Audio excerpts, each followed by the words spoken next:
Hello అందరికీ. So Shivaratri పండగ ఉపవాసం ఎంతమంది ఉన్నారో కామెంట్ చేయండి. నా ఉపవాసం అయితే జస్ట్ నవ్వు ఇప్పుడే వదిలానండి. సో టైం వచ్చి 6:40 దాటిందనమాట. సో ఇంకా ఏం చక్కగా మళ్ళీ ఈవినింగ్ మంచిగా ఫ్రెష్ అప్ అయిపోయి దీపారాధన చేసుకొని ఇలా చక్కగా ఫ్రూట్స్ అన్నీ కట్ చేసి పెట్టేసుకుంటాను ముందుగానే. ఇంకా దేవునికి నివేదన చూపించి శివయ్యకి ఇంకా నేను తీసుకుంటాను.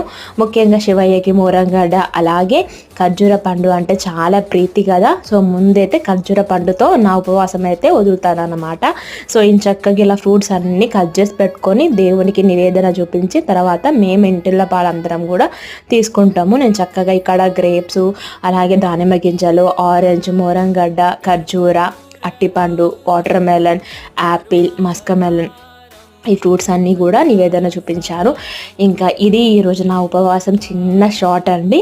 సో మొదటిసారి మన ఛానల్ని చూస్తే ఈ వీడియోకి లైక్ చేసి సబ్స్క్రైబ్ చేసుకోండి.